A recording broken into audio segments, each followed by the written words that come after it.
주말 뉴스쇼 3부 한 주간의 화제 인터뷰를 정리하는 김현정의 뉴스쇼 하이라이트. 오늘도 경향신문 박순봉 기자, CBS 김동빈 기자 나왔습니다. 안녕하세요. 안녕하세요. 한 주간 잘 지내셨나요?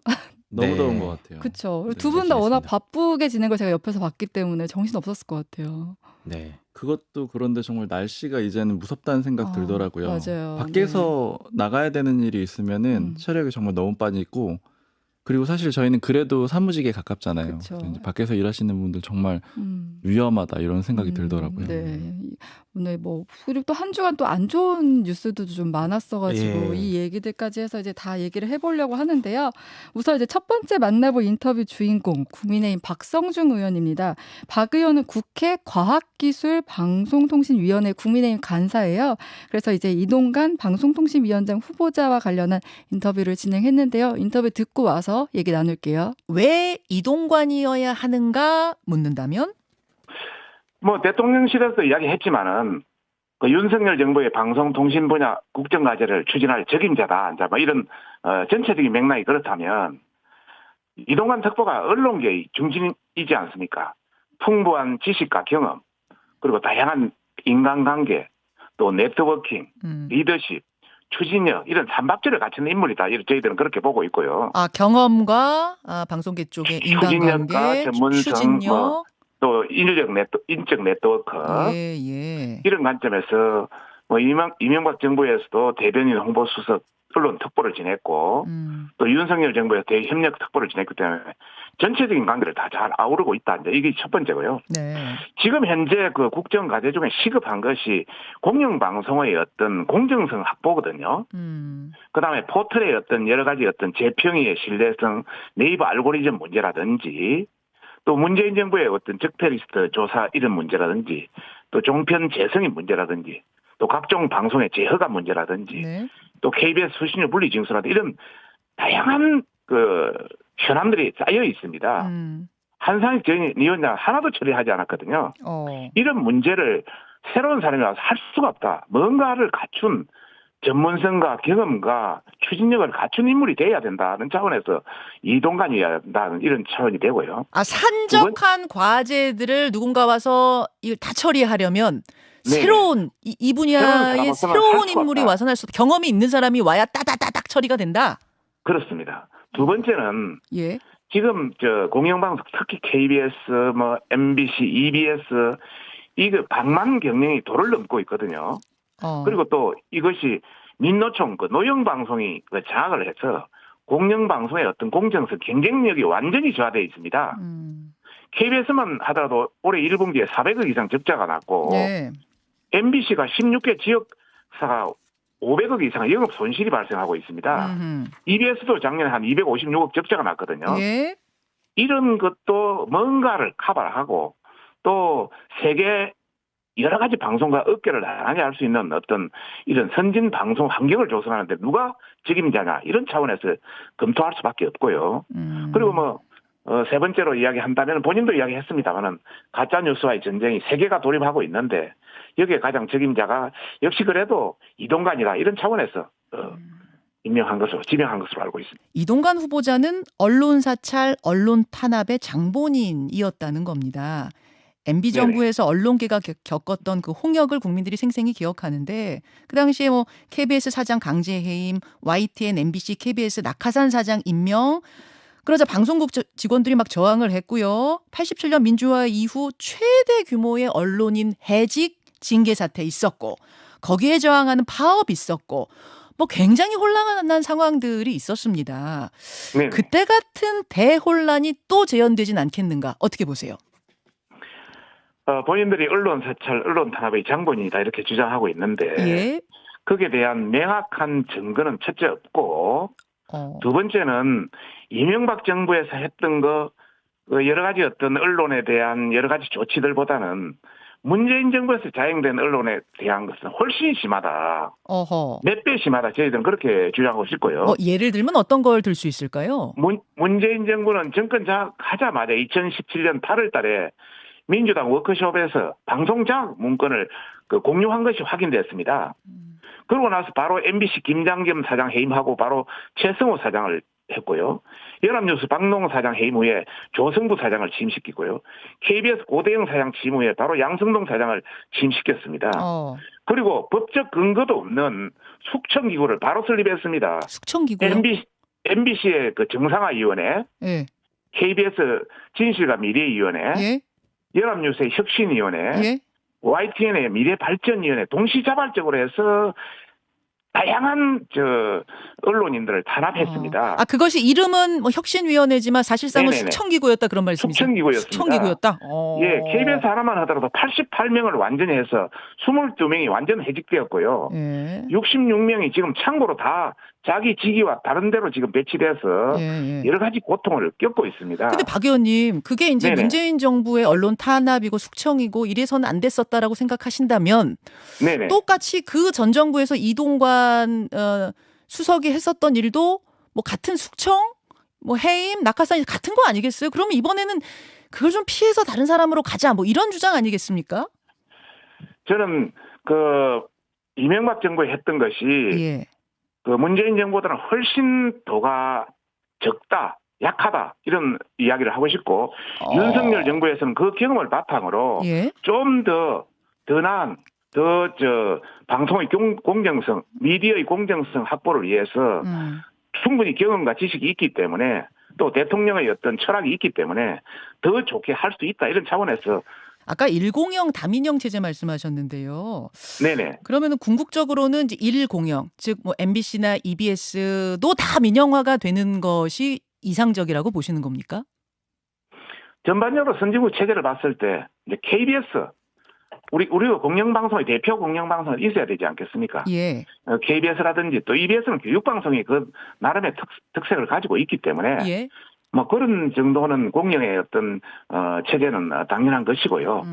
나머지 부분에 대해서는 좀 더 신중하게 검토가 있어야 된다. 저는 그렇게 보고 있습니다. 자녀 학폭 의혹이 불거졌었어요. 학폭과 관련된 검증은 문제 없다라고 결론이 난 건가요? 예, 저희들은 문제가 없다고 판단하고 있습니다. 민주당에서는 학폭 자녀를 위해서, 학폭을 저지른 자녀를 위해서 학교에 외압을 가했다, 뭐 이런 이야기가 나오고, 요 사이에 그 교권 침해 이슈와 더불어서 이 문제는 더 불거질 것이다, 이제 여론의 상황이 더 안 좋아질 것이다, 이런 얘기하는데 어떻게 보세요? 저희들은 그 이 후보자가 입장을 한번 밝혔는데요. 그 정확한 경위와 상황은 그 상황을 확인하려 한 이상 그 이상 이하도 아니다. 이제 이런 차원에서 이제 경위를 밝히기 때문에 그걸 그대로 믿고 있고 또 여러 가지 어떤 자료를 봤어도 예? 특별히 다른 학부모와 차별성 있게 어떤 한 것은 없다 이렇게 보고 있고요. 또 이제 부모 입장에서 본다면 자기 자식이 더 어려움을 겪는 것은 바라지 않지 않겠습니까?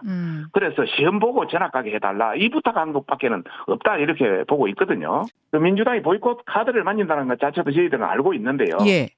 그 자체가 바로 인사청문회 자신이 없기 때문에 그런 것이다. 저희들은 그렇게 보고 있습니다. 자신이 없어서 엎어버리는 거다.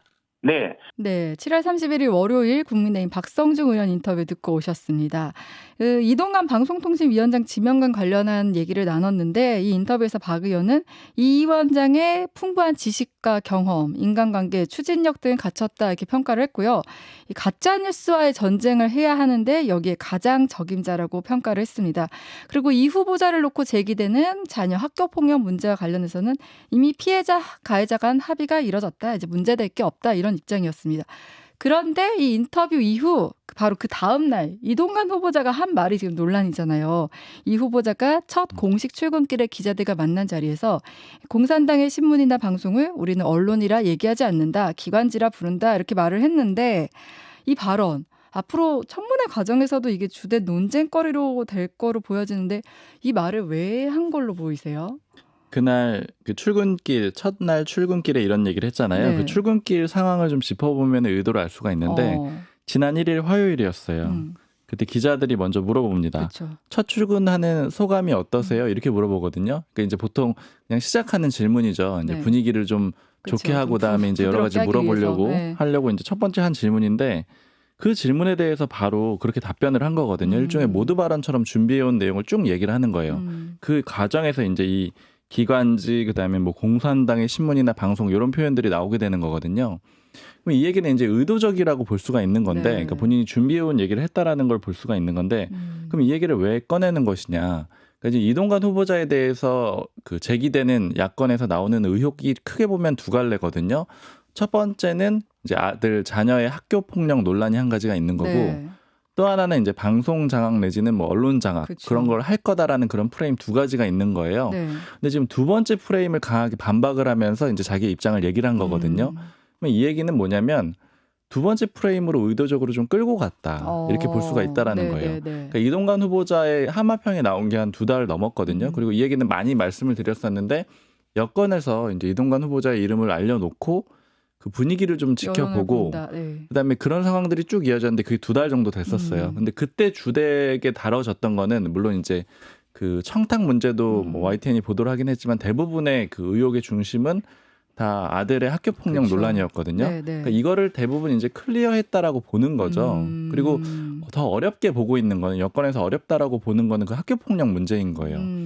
이제 여권 관계자가 하는 얘기가 뭐냐면은 이런 표현을 여러 번 말씀드렸던 것 같기도 한데 이 방송 장악 프레임이라는 거는 국민들 입장에서 봤을 때는 크게 부담되는 문제는 아니라는 거예요. 실생활과 그렇게 밀접하지 않다. 네. 기본적으로 그런 인식이 있기 때문에 학교 폭력 문제 같은 건 되게 민감하죠. 이건 그쵸. 바로 표가 떨어질 수도 있고 반발도 클 수가 있는데 방송 장악이라는 거는 그 지지층 입장에서 봤을 때는 오히려 뭐 반대로 생각을 할 수도 있는 거고 더 좋아할 수도 있는 거고 네. 그리고 이제 크게 정치에 관심이 없는 사람들 입장에서는 이제 뭐가 방송 장악이냐, 그러니까 어느 언론이 더 나은 거냐 이런 거에 대한 또 혼란도 있을 수가 있거든요. 네. 그러다 보니까 자연스럽게 논의의 장을 그 두 번째 논란으로 끌어 들어갔다. 그러니까 이제 그렇게 좀 해석을 해볼 수가 있을 것 불리한 이제 같습니다. 학교 폭력 이슈는 조금 가리고 방송 장악 이슈를 어떻게 보면 더 키운 면이 있다 이렇게 보는 거죠. 맞아요. 그리고 네. 이게 대응하는 방식도 보면 이동관 후보자가 학교 폭력 논란에 대해서 이제 초기에 뭐 적극적으로 대응하는 내용도 있지만 그 이후에 보면 답변 잘 안 하거든요. 네. 그리고 이제 청탁 이슈에 대해서도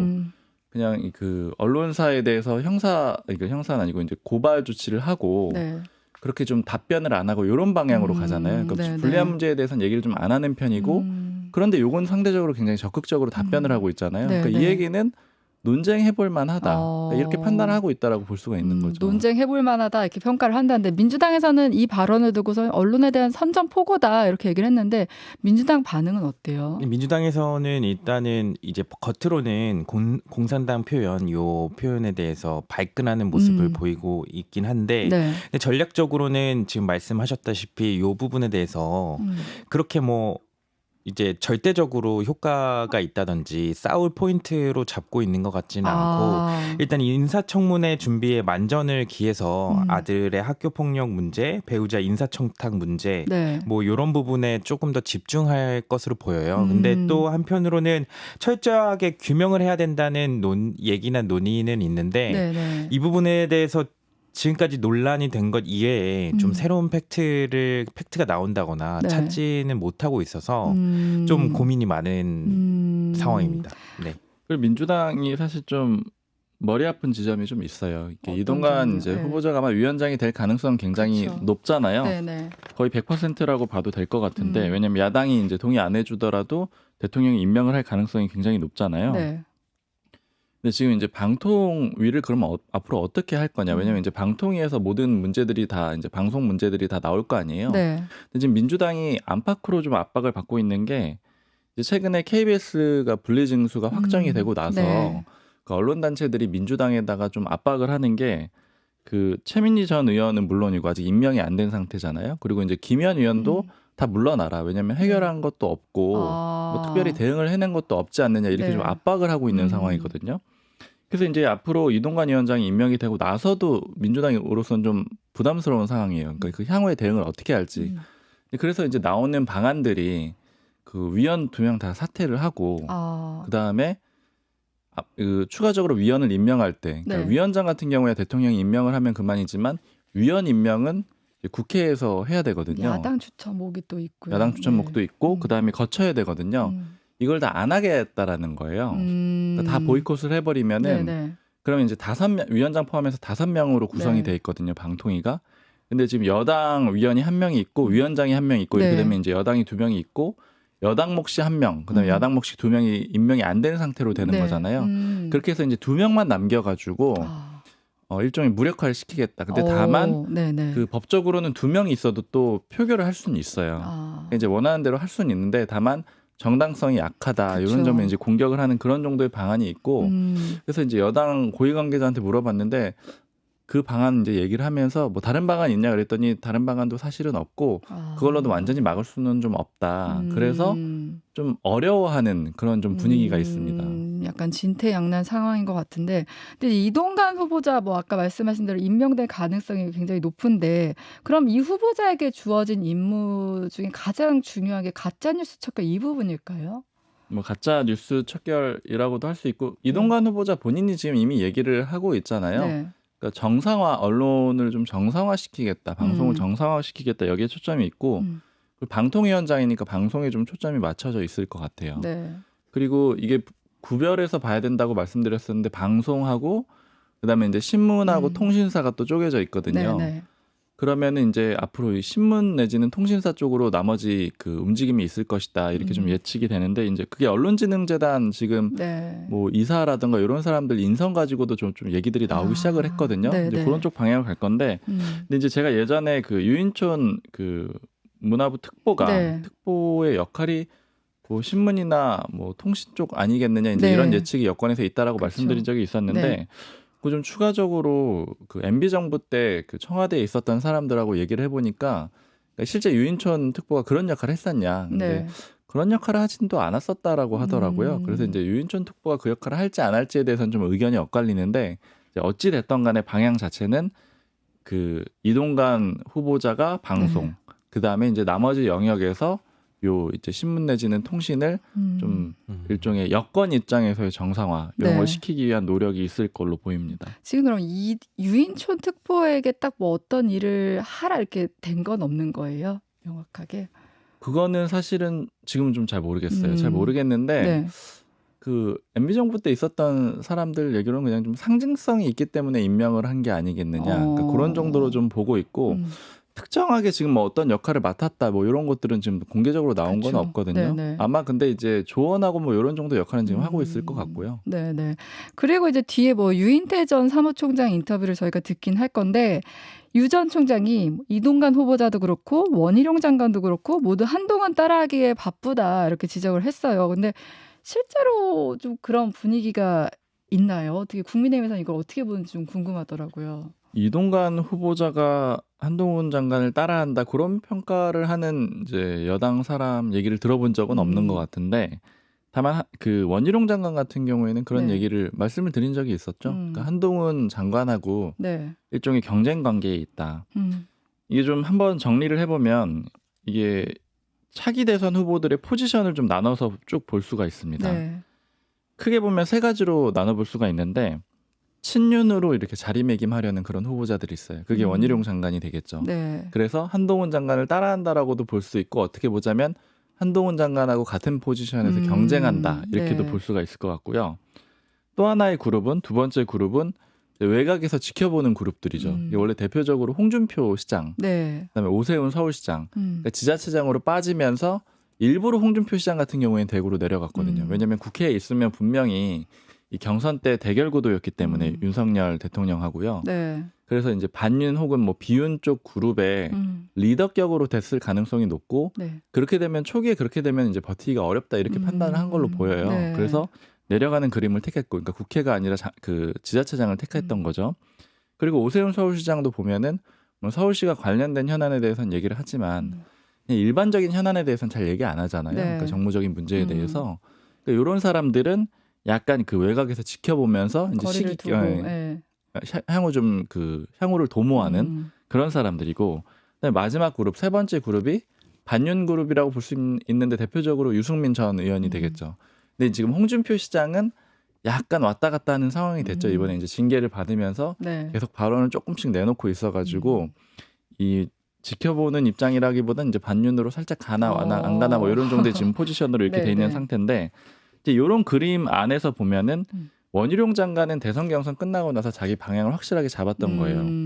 그러니까 그 다 이 거의 오세훈 시장 빼고는 다 그 경선 때 맞붙었던 사람들이잖아요. 네, 네. 이 각자의 길을 다 간 건데 원희룡 장관은 경선 끝나고 바로 이제 캠프로 들어갔었잖아요. 그러니까 그때부터 이 윤석열 대통령하고 같이 가기로 그림을 짠 거고 네. 그러다 보니까 이제 한동훈 장관 따라하기 이런 얘기까지 같이 나오는 것 같아요. 지금 원희룡 장관 얘기 나온 김에 민주당에서는 이제 양평 고속도로 국정조사 해야 한다고 주장을 하고 있잖아요. 네. 근데 또 국민의힘에서는 이번에 LH 그 무량판 아파트 관련해가지고 전 정권 탓이다 하면서 또 국정조사를 얘기하고 있고 민주당 입장에서는 그 국민의힘이 제안하는 국정조사를 받을 수 있을지 아니면 또 양평고속도로 국정조사에 대해서는 어느 정도 추진할 그런 동력이 있는지 궁금해요. 이거는 뭐 여야가 합의를 해야 하는 상황이어서 이게 뭐 민주당이 국정조사를 진짜로 할 마음이 있냐 없냐 요거는 좀 중요한 문제는 아닌 것 같아요. 근데 네. 이 현실적으로 이게 국정조사를 하려면은 특위 여야 합의로 특위를 구성하고 거기서 계획서도 만들고 해야 되는데 일단 여야 합의를 할 수 있을까 그 부분도 조금 미지수인 상황이고 그리고 사실 이게 현실적으로 봤을 때 진짜 할 마음이 있느냐 네. 이거 저는 없어 보여요. 왜냐면은 지금 국정조사가 지금 엄청 많이 밀려 있거든요. 지금 21대 네. 국회에서 여야가 제출한 국정조사만 12개나 된다고 그래요? 하더라고요. 그래서 오. 이게 여야 합의로 우선순위가 정해지지 않으면 사실 할 수가 없어요. 뭐 의장이 뭐 직권으로 이거부터 하자 이렇게 할 수도 없는 노릇이고 네, 그래서 네. 현실적으로 이게 진짜로 국조를 할 수 있을까 있는 마음이 있는 것일까 좀 정쟁력으로밖에 아, 볼 수 네네. 없는 상황인 거죠. 그리고 국정조사를 대하는 태도가 여야가 좀 달라요. 네. 지금 이 국회 안에서는 야당이 압도적인 다수잖아요. 그러니까 국회라는 운동장은 민주당이 강한 운동장입니다. 네. 근데 정부는 이제 행정부의 수반이 대통령이니까 정부에서 유리한 쪽은 여권이 되겠죠. 그렇죠. 국정조사라는 거는 국회로 싸움터를 가져오는 거거든요. 그러니까 싸움의 운동장 자체가 국회가 되는 네. 거고 이 운동장으로 가져오는 것 자체가 그럼 여권한테는 불리한 거겠죠. 그러니까 국정조사 자체를 기본적으로 여당은 안 좋아해요. 왜냐면은 이 국민의힘 관계자가 하는 얘기가 여당은 원래 국정조사가 필요 없다. 왜냐하면 감사원이 있지 않느냐. 감사원에서 하면 되고 문제가 있으면은 국정조사로 갈 필요가 없다라는 거예요. 그러니까 결국에는 그러면 여당 입장에선 국정조사는 다 안 받는 게 좋은 겁니다. 그러니까 자기들 그 오히려 이제 감사원을 통해서 하는 것들이 불편한 게 없겠죠. 그러니까 문제가 될 만한 일들이 없고 네. 논란이 그 여권 입장에서 논란이 될 만한 일들이 없는 거예요.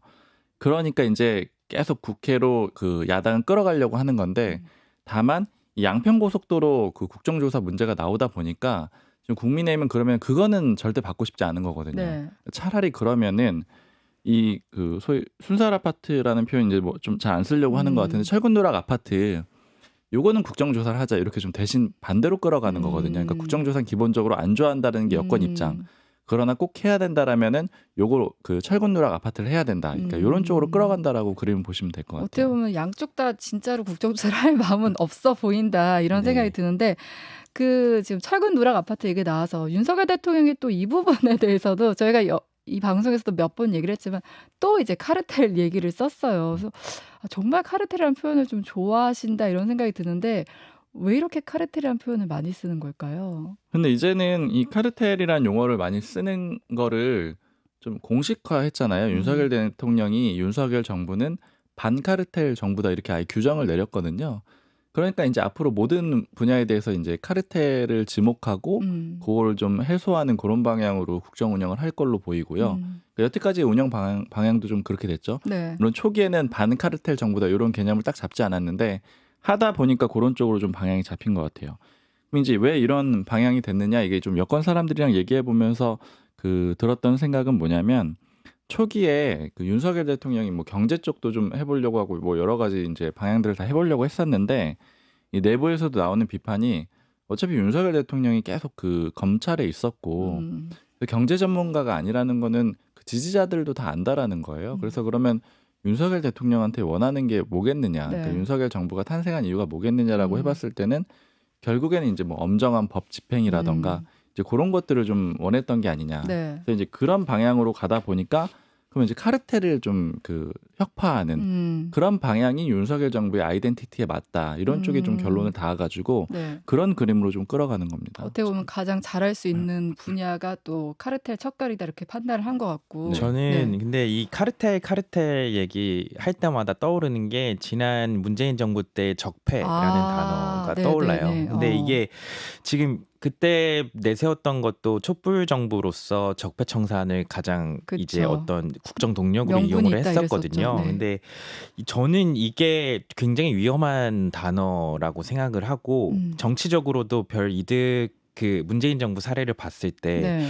그 정권 말기가 됐을 때 계속해서 적폐라는 단어를 썼을 때 오히려 반감이 커졌거든요. 네, 네. 뭐 야권 당시 야권을 비롯해서 국민들 사이에서도 약간 반감이 키워지는 사태였어요. 왜 그쵸. 5년 동안 그러면은 적폐 청산 못하고 뭐 했냐. 약간 이렇게 될 수가 있거든요. 이 카르텔이라는 단어가 네. 양날의 검이 될 수가 있어요. 그래가지고 이게 과연 적절한 전략일까? 저는 이런 의문이 들더라고요. 그러니까 초기에는 이게 카르텔이라는 게 좀 신선할 수도 있고 지지를 얻을 수도 있지만 이게 너무 오래 쓰다 보면 오래 썼는데 바뀐 게 없으면 오히려 네. 독이 될 수 있다. 그렇죠. 그렇게도 볼 수 있을 네, 것 같아요. 그 카르텔이라는 용어가 그러니까 이제 아까 적폐란 용어랑 비슷하다고 말씀해 주셨는데 실제 비슷한데 이 카르텔이라는 용어는 그래도 이제 수사할 때 많이 검사들이 쓰는 용어라고 하더라고요. 네, 네. 그러니까 이제 그런 맥락, 그러니까 비슷한 건데 음. 이제 각자 그 자기 전공 분야에 따라가지고 가져서 네. 쓰는 것 같아요. 그리고 이제 이 인터뷰랑은 좀 별개인데 이번 주에 이제 어떻게 보면 가장 관심이 높았던 문제 중에 하나가 이게 잼버리 그 새만금 간척지에서 일고 있는 잼버리 사태인데 이걸 두고도 약간 이제 서로 약간 내탁 공방을 하는 식으로 흘러가는 것 같은데 이 부분에 대해서는 좀 양당이 어떻게 보는지 어때요? 결국엔 뭐 서로 탓을 하는 거는 이제 일반 뭐 루틴이라고 할까요? 이건 일반적인 그냥 과정이 되어버린 것 같은데 일단은 그 여가부 문제가 좀 불거졌기 때문에 왜냐면 그 지난해 10월에 보면은 네. 국회에서 여가부에 그 질의했거든요. 국감 때 거기 보면 똑같은 문제가 지적은 돼 있더라고요. 지금 김현숙 현 장관을 상대로 질문을 했거든요. 거기 보면 이런 질문이 있습니다. 거기 이제 그 습지이기도 하고 네. 이제 더울 텐데 그 잘 가능하겠느냐.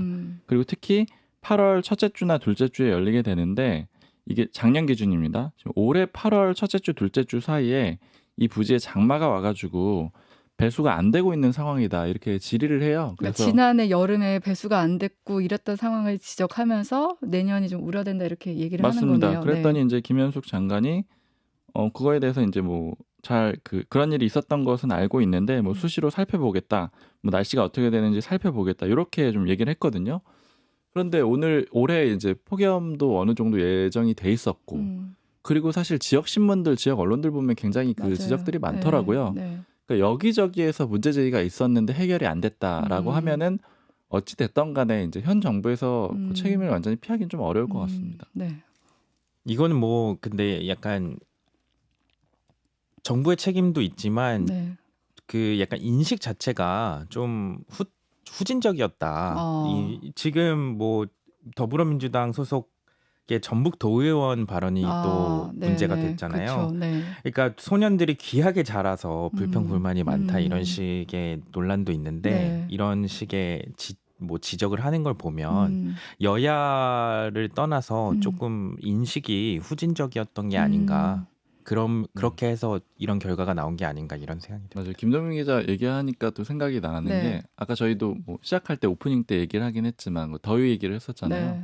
근데 주최 측에서 뭐 일종의 그 극기라는 그런 취지로 또 얘기를 했더라고요. 야영은 원래 힘든 거다. 네, 이렇게. 그러니까 좀 네. 극복해야 되는 뭐 그런 그러니까 좀 인내심도 가지고 네. 그렇게 해야 되는 거다라는 그런 취지로 얘기를 했는데 지금 요즘에 더위라는 게 어떤 그 인내심이나 끈기 이런 걸로 극복할 수 있는 그 정도 대상? 수준이 아니죠. 네. 네. 그리고 꼭 더위를 그 끈기로 극복을 해야 되는가 이 문제도 좀 뭐 고민되는 지점인 것 같거든요. 네, 그러니까 네. 무슨 특수훈련을 받는 군인도 아니고 해서 굳이 그런 인식 자체가 좀 문제가 있는 건 아닌가 또 네. 이런 생각도 듭니다. 네, 이 얘기는 여기서 마무리를 하고요. 네, 잠시 쉬었다 올게요. 네, 두 번째 인터뷰 주인공은 조희연 서울시 교육감입니다.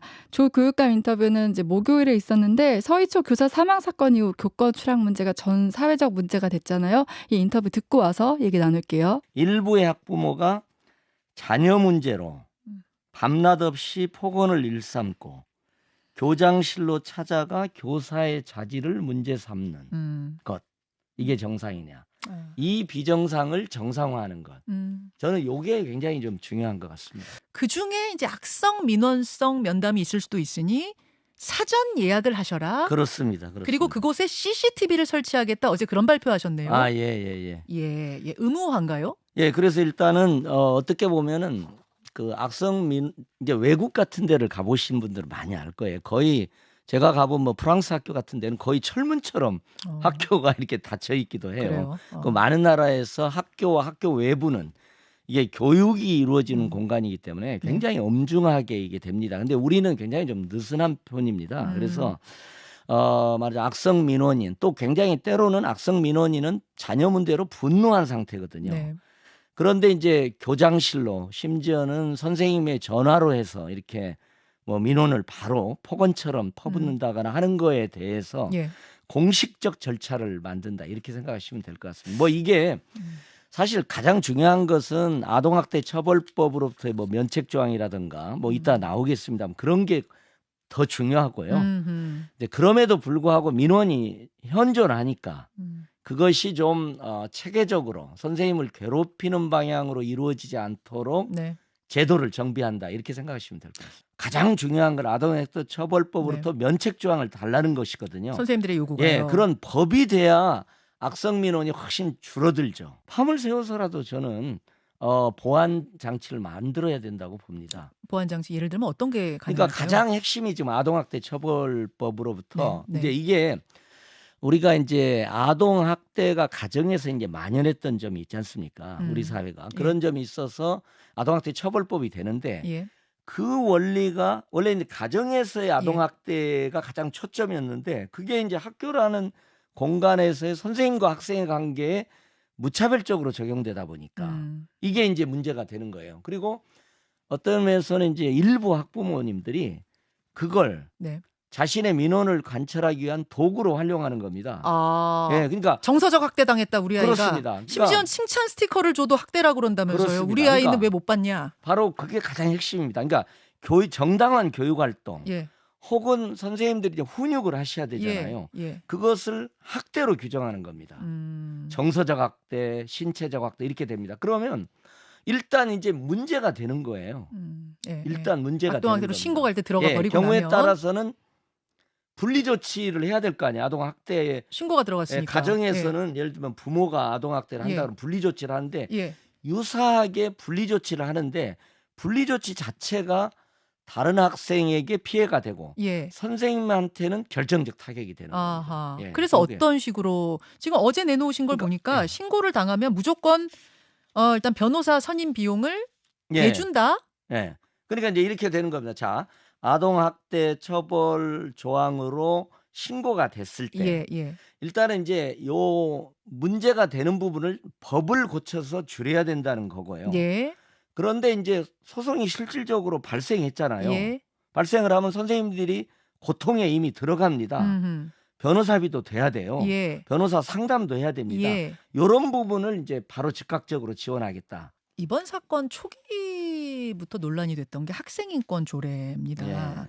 이게 뭐 시도마다 내용이 조금씩 다르긴 합니다만 대체로는 체벌 금지, 두발 자유와 교복 자유와 또 학생 야간 자율 학습 선택권, 뭐 휴대폰 사용 선택권 이런 등등등의 내용을 담고 있어요. 근데 아이들에게 너무 많은 자유 준 거 아니야? 이걸 좀 대폭 수정하거나 아예 폐지해야 되는 거 아니야? 이런 의견이 초기부터 나왔습니다. 어떻게 보십니까? 저는 이제 이렇게 생각하시면 될 것 같아요. 그러니까 학생 인권도 존중하고, 그 다음에 새롭게 이제 문제가 드러난 선생님들의 교육 활동권, 뭐 이른바 교권이란 말인데 교권을 동시에 강화하는 이런 식으로 생각을 하면 좀 제가 여기서 좀 말씀을 드린 게 우리가 후진국이면 제가 어제 우리 애한테 이런 얘기를 들었어요. 고등학교 다닐 때 사랑의 매 증정식이 있었답니다. 학생들이 사랑의 매로 선생님한테 저희를 때려달라고 증정했던. 그러니까 우리가 그런 후진국적 체벌, 두발 규제, 막 사랑의 매 이런 게 시절이 있거든요. 그런 후진국을 학생 인권을 존중한다는 그런 조례도 만들고 해서 지금 선진국으로 온 겁니다. 근데 선진국이 문제가 없는 게 아니에요. 선진국형 문제가 새로 출현하는 겁니다. 바로 이런 것들입니다. 그래서 이제 이런 부분에 대해서는 저희도 학생 인권에 학생의 책무성이라든지 교권에 대한 존중 뭐 이런 부분을 추가로 넣는 거 오케이. 그런데 광화문에 계신 선생님도 아니 학생들 학생 인권은 뭐 무시하면서 교권만 존중하자고 주장하는 우리 그런 주장하는 그건 게 아니다. 아니다. 그렇게 선생님이 말씀을 하세요. 혼합 조례를 만들 경우에는 왜 학생 인권 조례가 많이 축소될 거라고 보시는 건가요? 왜 반대하실까요? 혼합 조례를 만든다는 얘기는 폐지를 전제로 하죠. 폐지를 전제로 아니겠어요? 하되 또 중요한 것들은 다 넣으면 되는 거 아니에요? 뭐 학생 인권 조례를 존치하고 그다음에 뭐 지금 이제 교권과 관련된 조례가 있으니까 그걸 존치하는 전제 위에서 뭐 논의를 해보자. 그럼 뭐 그건 논의할 수 있죠. 그러나 약간 폐지의 다른 언어처럼 저도 그래서 물어보고 싶어요. 폐지의 다른 언어로 들리세요? 학생인권 폐지에 저는 단호히 반대한다. 그건 과거로 돌아가는 거다. 폐지의 다른 언어라고 보신다는 얘기는 상당히 많은 부분이 빠질 거라고 보시는 거군요. 지금의 이 아이들의 자율성 존중하는 조례를 부분에. 없애는 거죠. 그렇죠. 그런데 지금 오 시장님의 발언은 약간은 명확치 않아요. 그래서 저도 여쭤보고 싶은 명확히 지점이 밝혀달라. 있고, 여쭤보고 싶은 게 있고, 저는 학생 인권을 존중하고 교사의 교육권도 존중하고 또 학부모의 참여권도 존중하는 알겠습니다. 공동체 학교를 만들어야 됩니다. 체벌 금지 조항은 개정을 하더라도 반드시 있어야 합니까? 개정을 하더라도 체벌 금지 조항은 있어야 합니까? 당연하죠. 네, 이번 사태 터지면서 학생 인권 조례 폐지가 이렇게 쟁점이 되기도 했었잖아요. 조 교육감은 학생 인권 조례에 학생 책무를 넣는 등 좀 보완하는 게 맞다 주장을 했고요. 그 오세훈 서울시장이 제안한 학생과 교사의 인권 조례를 합한 교육 조례를 만들자는 제안에 대해서는 이거는 학생 인권 조례 폐지로 읽힌다 이러면서 반대 입장을 내놨습니다. 그런데 이날 방송이 있고 나서 오세훈 시장이 바로 페이스북에 글을 올렸더라고요. 학생 인권 조례, 교권 조례 따로 만들면 이 대립과 갈등 구조가 그대로 유지해야 되는 것이다 이렇게 반발하기도 했는데요. 뭐 이런 내용 떠나서 이번 사태를 보고 두 분이 느끼신 점 어떤 것들이 있는지 한마디씩 부탁드릴게요. 저는 뭐 지금 논의의 쟁점이 학생 인권 조례에 맞춰져 있는 게 정말 약간 웃음이 나는데요. 이게 그 이준석 전 당대표도 얘기를 했잖아요. 그럼 대구는 이런 문제가 없냐. 대구는 지금까지 진보 교육감이 된 적이 없으면서 학생 인권 조례가 없거든요. 근데 뭐 저기 노조나 이런 쪽의 얘기 진짜 현장에 있는 선생님들 얘기를 들어봐도 대구도 똑같이 이런 문제들이 만연하거든요. 그래서 이게 무슨 학생 인권 조례를 통합하니만이 뭐 교사 인권 조례를 새로 만드니만이 약간 이런 문제로 귀결될 게 아니고 진짜 현장에서 그 민원응대 시스템을 현장에서 만드는 게 가장 중요한 포인트일 것 같은데 지금 논의가 헛돌고 이런 좀 이념적으로 가는 것 같아서 좀 안타깝다 이런 생각이 듭니다. 박수문 기자는 이번 사안 어떻게 보세요? 말씀하신 거랑 이제 비슷한 생각도 한 가지 들었던 게 결국 그 선생님들의 권리라는 게 이 학생들의 인권하고 배치되는 문제는 아니거든요. 그렇죠. 그러니까 선생님의 권리가 침해된다고 해서 뭐 학생들의 권리를 또 침해하면서 지켜야 되고 이런 구조는 아니기 때문에 이걸 자꾸 이제 대결 구도로 끌어가는 건 해결책에 도움이 좀 안 될 것 같다 이런 생각이 들고 그리고 이제 선생님들 교권 침해 이런 얘기 사실 나온 지는 굉장히 오래됐잖아요. 오래됐는데 이게 어떤 아주 극에 달해야만 그러니까 어떤 이제 안 좋은 사건 같은 것들이 결국 터져야만 해결책이 나온다 이런 점이 좀 아쉽고 그리고 또 하나 좀 드는 생각은 결국 이런 문제들은 이제 계속 이제 법 얘기들이 좀 나오고 있는데 결국 문화로 좀 근본적으로는 해결을 해야 되지 않나. 그러니까 왜냐하면 아무리 이제 법이 어떤 식으로 있다고 하더라도 이제 기본적으로 이제 사람들이 어떻게 생각하느냐가 더 중요한 문제거든요. 그래야지만 이제 서로 인간 간의 관계에서도 해결이 가능한데 그래서 이제 뭐 이번 계기로 해가지고 좀 서로 존중하는 그런 문화가 됐으면 좋겠다. 이제 좀 이런 원론적인 생각해봤습니다. 그러니까 박수몽 기자님 법보다는 우리 인식이 바뀌는 게 중요하다 이 얘기는 하셨는데 제가 다음 물어볼 질문이 이제 법에 대한 얘기를 네. 여쭤보려고 했어요. 이런 일 터지면 이제 항상 국회에 잠자는 법안들이 너무 많다 이런 얘기를 하는데 실제로 지금 좀 국회에서 논의되고 있는 법들이 어떤 게 있어요? 이게 주로는 이제 교원 지위 향상에 관한 법들이 올라와 있는데 뭐 서정숙 의원이 발의한 교원 지위법 개정안 같은 경우는 뭐 교육 활동 침해 행위를 했을 경우 조치 내용들을 보강하는 내용, 예를 들면은 뭐 생기부에 그런 그 교권 침해 내용을 담는다든지 이런 내용들이 있고요. 민주당에서는 또 어쨌든 방어권, 선생님들의 방어권을 보장을 해서 이게 소송으로 갔을 경우에 그 소송을 지원한다든지 이런 내용들이 남겨져 있습니다. 근데 저는 이제 이런 것들을 보면서도 또 느끼는 게 그 선생님들을 인터뷰할 기회가 있어가지고 그 얘기를 들어봤는데 선생님들은 이런 것보다도 전화기가 녹음이 됐으면 좋겠다. 약간 이런 얘기를 하세요. 아니면 자기 핸드폰 번호가 공개가 되지 않았으면 좋겠다. 약간 이런 사소한 것부터 이제 해결이 안 된다.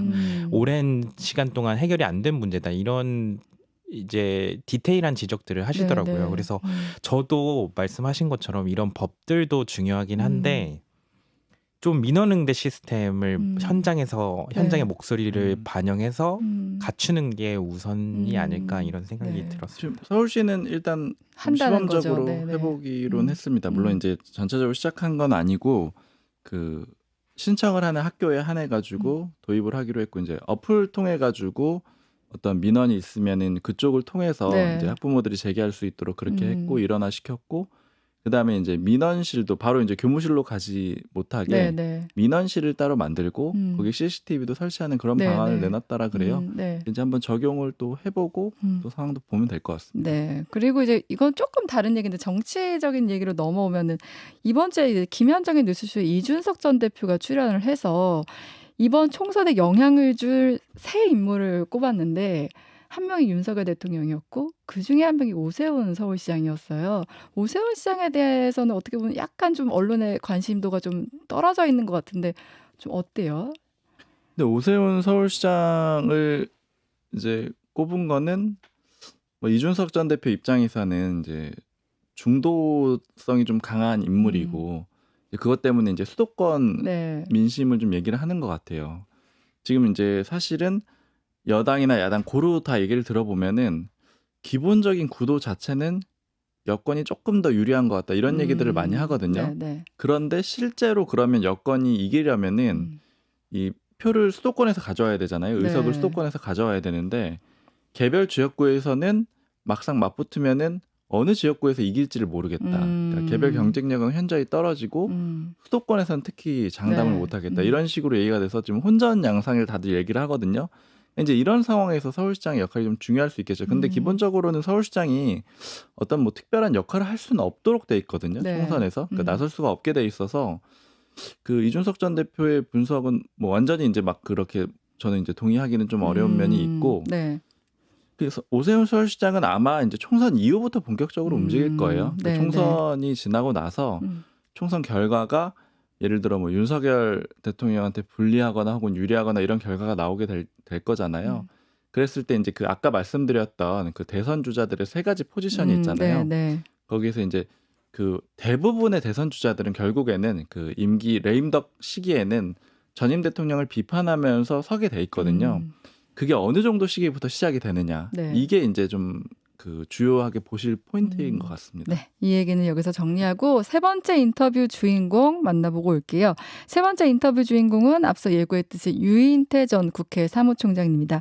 월간 유인태 정치 고수 인터뷰인데요. 듣고 와서 얘기 나눌게요. 말도 안 되는 소리를 해놓고 빨리 저 깨우쳤으면 얼른 사과했으면 될 거를 거기다가 또 무슨 뭐 별게 아니라는 식으로 나오고 뭐 또 양이 원영인가 그 의원은 거기다가 또 뭐 기름까지 띄얹고 그래가지고 일을 키운 거 아니에요. 근데 혁신 있는 저가 할 게 아니거든요. 해봤자예요. 왜 해봤자라고 자꾸 그러실까요? 어차피 비대위로 가야지. 총선 이제 앞두고.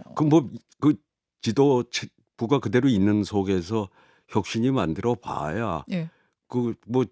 지도부의 그 눈치 보는 혁신이가 그게 무슨 놈의 혁신이가 되겠냐 이 말이에요. 그 한계가 있다. 처음부터 태생부터 한계가 있던 거 아니에요. 그러니까 거기 위원 중에 하나도 우리는 전당대회에서 이렇게 합법적으로 선출된 지도부의 체제를 인정하는 한계 속에서 한다고 뭐 얘기를 했었잖아요.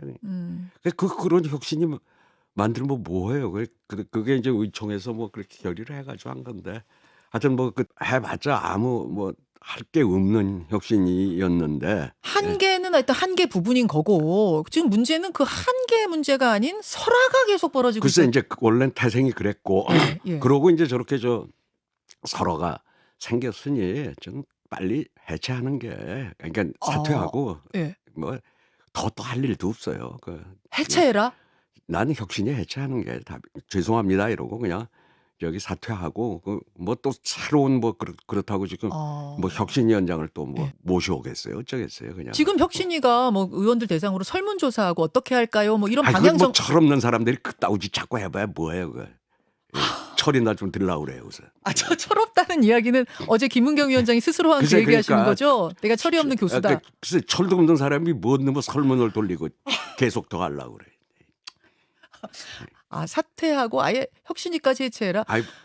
사퇴 안 하면 이제 권위가 서겠냐고 혁신위가. 김남국 의원 같은 경우는 나는 좀 기대하기를 아직 젊은 의원인 정치인이니까 차기 총선에 출마는 어려울 거 아니에요. 어차피. 차기 총선이요? 아니 뭐 그러니까 신당 내년 그러니까 신당 만들어서 한다 이런 소리도. 어느 신당에서 저렇게 지금 망가진 사람을 데려다가 자기네 뭐 표 깎아 먹으려고. 그러니까 그건 좀 어려워졌으면 이번에 좀 멋있게 본인이 그 처신을 했으면 하는 바람이 있었어요. 오히려 그러면 차기라도 좀 이렇게 도모를 해볼 수가 있었을 텐데. 멋있게라는 게 어떤 멋있게? 의원직 탁 던지고 죄송합니다. 앞으로 자숙하겠습니다.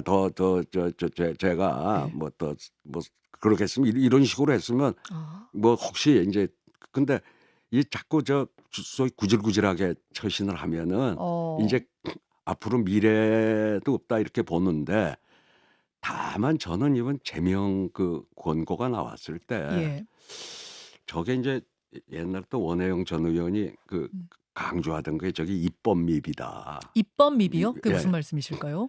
우리 국회법에 그 윤리위원회 규정에 네 가지밖에 없어요. 그렇죠. 공개 경고, 공개 사과, 그리고 정직 1개월, 그리고 제명이에요. 그러면 가령 제명을 국회의원으로 따지면 사형, 그리고 정직 1개월에 징역 1년 이렇게만 있다 이거예요. 이를테면 입법 미비라는 게.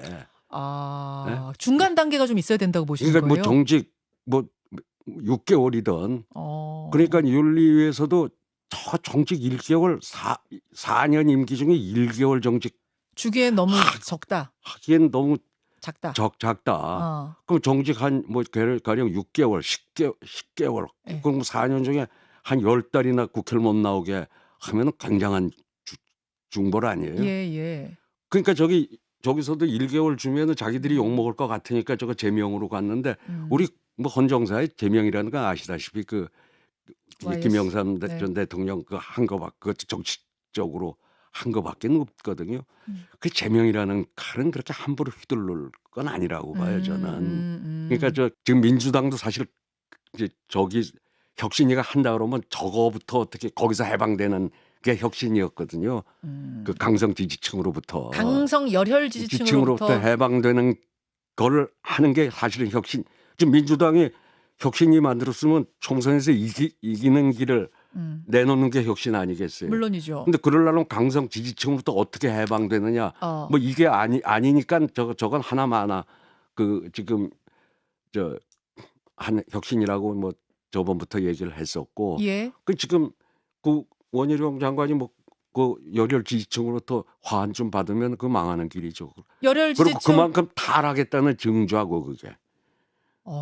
굉장히 아니 원희룡 장관하고 잘 아시잖아요. 뭐 잘은 몰라도 뭐 좀 그냥 아는 사이죠. 그냥 보면. 지금 근데 뭐 이 정도 비판을 지금 날선 비판 좀 이번에 보고 너무 실망했어요. 너무 실망해서 이 해명도 다 그 엉터리고 우선 국민들이 아무도 안 믿잖아요. 아니 뭐 아무도 안 믿는지 믿는 분들이 그러니까 믿는 있을지 이건 사람이 알 수는 없습니다만 대부분이 안 믿잖아요. 제 주변에서는 아무도 안 믿고 제 주변에서는. 지금 이제 하신 말씀 중에 열혈 지지층, 강성 지지층, 일방적으로 환호하는 지지층이 많을수록 팬덤이 많을수록 망하는 길이다 이러셨단 말이에요. 그렇죠. 망하는 길이죠. 그럼 지금 민주당 혁신위도 거기서부터 그 강성 지지층의 휘둘림으로부터 벗어나는 게 목표였다라고 하셨는데 그런 길을 제시하는 게 혁신이었다 이거죠. 지금 그대로 가지 않고 있다고 보시는 건가요? 거꾸로 가는 것 같더만요. 뭐. 그렇게 보세요. 그 지난 주말부터 떠오른 이재명 대표 10월 사퇴설 돌아가는 이야기 들으셨을 텐데요. 그건 뭐 조금 발설한 사람이 좀 정보가 별로 정확하진 않은 것 같고 그 대체적인 지금 민주당 의원들은 어차피 국회가 이 예산 끝날 때까지는 이 선거 국면으로 안 가요. 이제 국정감사하고 그다음에 선거 최고의 선거 운동이 예산 따는 건데 전부 예산에 올인한다고요. 그렇죠. 자기 동네 매덕이라도 더 가져가려고 그 혈안이 된다고요. 모든 의원들이. 그게 12월 뭐 원래 2일이 이제 법정 시한이지만 뭐 2일에 총선 앞두고는 2일에 되는 수도 있고 이제 그거 끝나면 연말쯤에 가서야 그 대개 총선 이제 국면으로 접어들어요. 그럼 그때 가서 비대위로 갈 거냐 뭐 어떻게 할 거냐 얘기는 그때 나오게 대체적으로 12월까지 예산 끝날 때까지는 그냥 이재명 거취에 대해서 논하지 않고 그 후에 한다는 게 전 그런 공감대가 뭐 친명이고 비명이고 간에 대체적으로 그런 공감대가 이루어져 있는 걸로 알고 있어요. 그렇게 알고 계십니까? 네, 이번 주 민주당에서 이제 가장 논란이 된 건 단연 이제 김은경 혁신위원장인데 뭐 주말 뉴스쇼에서도 여러 번 다뤘지만 이 혁신위의 존재감이 너무 없다 이런 얘기를 했었는데 그래도 이제 민주당으로서는 혁신위가 임기를 잘 마치는 게 중요하다 우리가 그런 얘기를 많이 했었잖아요. 근데 이번에는 김은경 위원장의 말 때문에 혁신위 입지가 더 좁아졌다 이런 얘기가 나왔고 어쨌든 이제 김은경 위원장은 노인 폄하 발언에 대해서 대한노인회를 찾아서 사과를 했고 또 거기에서는 좀 글쎄요 이게 맞는지 모르겠는데 그 사진 속 뺨을 때리는 퍼포먼스까지 이뤄지긴 했는데 어쨌든 뭐 이런 논란이 있었고요. 근데 논란이 증폭된 것에 비해서 좀 사과가 나흘 만에 이루어졌나요? 사과는 좀 늦다 이런 얘기가 있었는데 왜 이렇게 사과가 좀 늦었다고 보세요? 그 김 위원장은 그 사과하기 전날까지도 완강히 버텼다 이런 것으로 알려져 있는데요. 그 혁신위에 참여하는 의원한테도 물어봤는데 이게 아무래도 그 좀 너무 개인적으로 억울해했다고 해요. 자기의 발언이 자신의 의도와 상관없이 이렇게 좀 프레임적으로 소비되는 것에 대해서 굉장히 반감을 가졌고 그래서 좀 자존심이 상했다. 상해서 더 자기는 사과를 못하겠다 이렇게 버텼던 것으로 알려져 있는데 이게 아무래도 기본적으로 정치인의 아이덴티티보다는 여전히 교수의 정체성을 가지고 있기 때문에 좀 사과를 망설인 게 아니냐 약간 이런 얘기를 하더라고요. 그러다 보니까 사과가 늦어졌다. 이렇게 얘기를 하더라고요. 그렇죠. 양이원영 의원은 어떻게 보면 정치인이기 때문에 사과를 요구해서 바로 사과를 하러 갔었잖아요. 그러면서 좀 차이가 있다. 혹시 박순봉 기자 뭐 들은 얘기 있어요? 네, 뭐 따로 들은 얘기는 없지만 그냥 기본적으로는 혁신위의 위상 자체에 대한 고민이 좀 있었던 것 같습니다. 그러니까 사과를 본인의 이제 발언 자체가 큰 문제가 없었다라고 생각한 면도 있고 왜냐면 이제 물론 얼마 안 남은 분들 뭐 미래가 안 남은 분들 이런 식으로 표현을 했지만 또 뒤에 보면은 근데 그건 또 아니다라고 얘기하는 내용도 있긴 있거든요. 민주주의 사회에서는 1인 1표가 안 된다라는 내용도 있거든요. 하니까, 그러니까 그걸 다 종합하면은 왜 꼭 내 얘기가 틀린 거지 이제 이렇게 생각했던 면도 있는 것 같은데 거기에 대해서 지금 혁신위 자체가 좀 힘이 없는 상태잖아요. 혁신위 1호안도 겨우겨우 받아들여졌는데 그것도 조건부로 수용이 됐고요. 그러니까 그러다 보니까 결국엔 여기서 사과까지 하게 되면은 혁신위 자체의 권위가 많이 떨어질 수가 있다. 이런 점을 좀 판단한 걸로 보이고 그리고 지금 김은경 위원장이 친전을 보냈는데 의원들한테 그 친전을 보내는 시점이 언제냐면 31일 날 쓰고 그다음에 그 이후에 이제 이틀 뒤에 보내게 되거든요. 네. 근데 31일이 언제냐면은 이 논란이 나온 게 30일이에요. 30일 날 논란이 나오고 그 다음 날에 친전을 썼다라는 거거든요. 그러니까 이런 상황을 보면은 혁신위가 앞으로 이제 활동을 꼭 해야 되고 그걸 추진하고 싶은 마음도 있는 상태인데 이 논란 때문에 계속 흔들린다라고 생각을 했고 그 사이에 그걸 다잡기 위해서 친전도 보내고 이런 과정을 했던 거고 여기서 사과까지 하면 너무 건의가 흔들린다라는 우려 때문에 끝까지 버텼던 것 같은데 사실은 뭐 박강원 원내대표가 나서서 사과를 하는 시점부터는 좀 버티기가 어려워졌고 그다음에 가장 결정적으로 민주당에서 얘기하는 거는 신호가 된 건 정성호 의원이 이건 잘못한 거다라고 딱 이 쐐기를 박았을 때 왜냐면 친명의 자장이라고 맞습니다. 보니까. 친명계에서 딱 선을 긋는 순간에 이게 정리가 된 거다.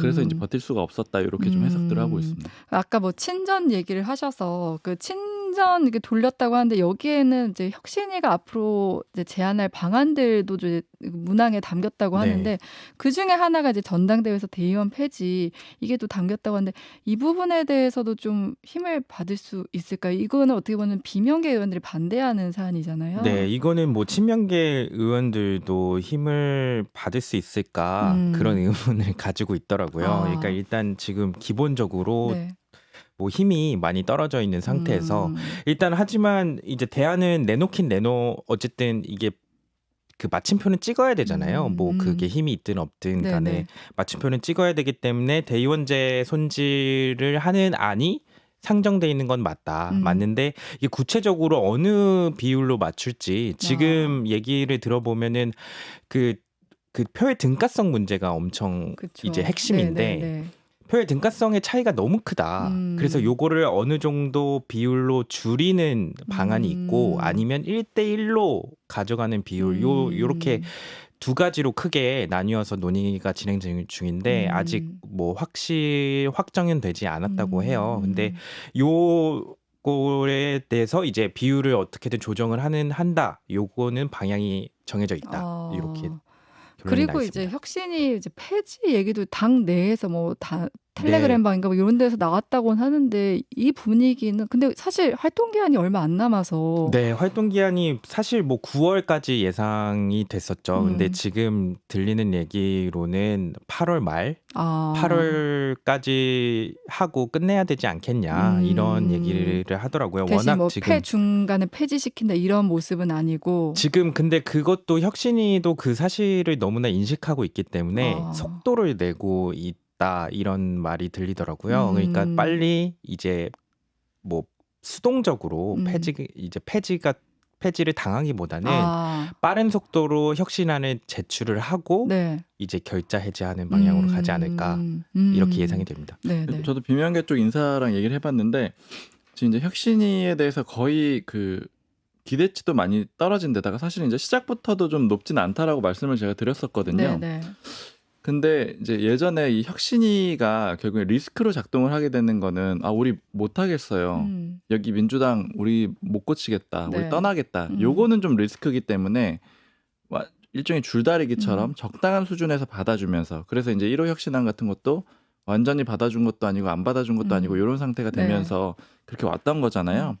그래서 이제 그거에 대해서 그런 상황에 대해서 좀 다시 물어봤더니 이제는 그만둔다고 하더라도 전혀 문제가 없지 않느냐. 그러니까 이제 그 스스로 그만둔다고 하더라도 그렇게 되면은 그냥 자기들이 어떤 문제가 생겨가지고 그런 이유로 그만두게 되는 거기 때문에 이제 리스크로 작동할 가능성도 별로 없다라는 거예요. 근데 다만 이제 비명계 쪽에서도 굳이 뭐 빨리 이 혁신위를 뭐 없애가지고 내보내고 내쫓고 이런 그림을 만들 필요는 없고 그래서 이제 나오는 얘기들이 지금 아까 친전에서 뭐 공천과 관련된 문항들이 꽤 있었는데 공천 관련된 거는 이제 건드려서는 안 되고 그냥 정책적인 거 그러니까 민감하지 않은 분야에 대해서 몇 가지 안을 내놓고 그냥 정리가 되는 그런 정도의 수순으로 끝나지 않겠느냐 좀 이렇게 예측들을 하고 있습니다. 그리고 이번 주에 이제 민주당에서 또 시끄러웠던 것 중에 하나가 이재명 대표 10월 사퇴설이었어요. 민주당에서는 뭐 사실무근이다 하는데 유인태 전 총장도 얘기하기를 이제 12월 예산국회가 야당으로서는 되게 중요한 기회인데 이걸 놓칠 리가 없다. 그 이후 뭐 하더라도 그 이후 아니냐 이런 얘기를 했는데 진짜 분위기는 어때요?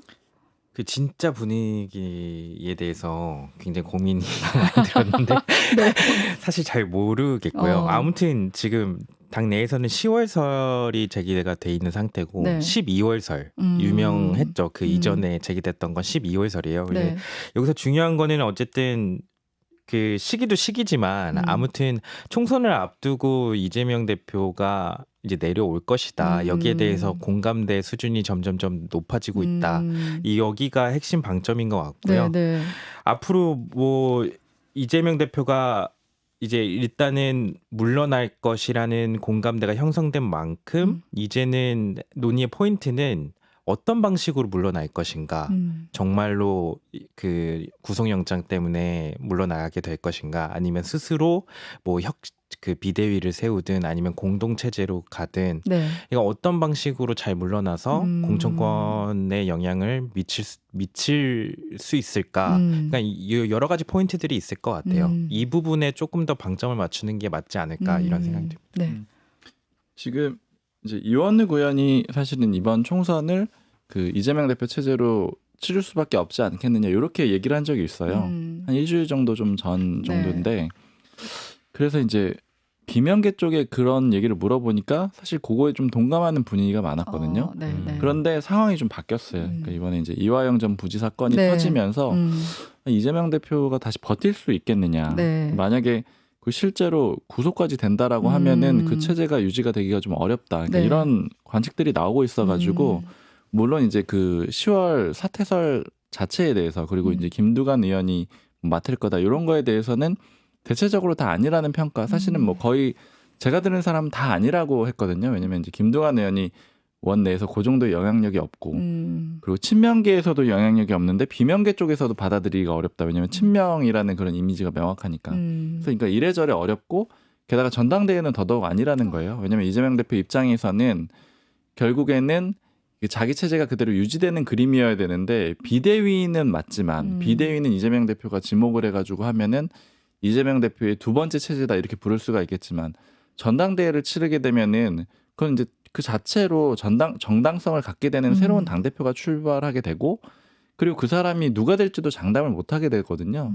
그러니까 이제 그런 것 자체가 다 아니라고 하는 분위기는 있는데 네. 다만 지금 친명계나 비명계나 모두 어쨌든 그 이재명 대표 체제가 좀 이제 흔들릴 수는 있다. 그러니까 그 체제로 끝까지 못 갈 수도 있다. 이런 생각들은 좀 하고 있는 것 같아요. 네, 이제 검찰이 또 이제 백현동 아파트 특혜 개발 사건과 관련해 이 대표 조만간 소환하겠다 이제 밝히기도 했잖아요. 거기다가 다음 주에는 이화영 전 부지사 이제 재판도 있고 그렇다고 이제 다음 주에도 이 얘기가 이제 주된 얘기가 되지 않을까 싶은데 오늘 뉴스쇼 하이라이트는 여기서 마무리를 할게요. 오늘 두 분 감사합니다. 감사합니다.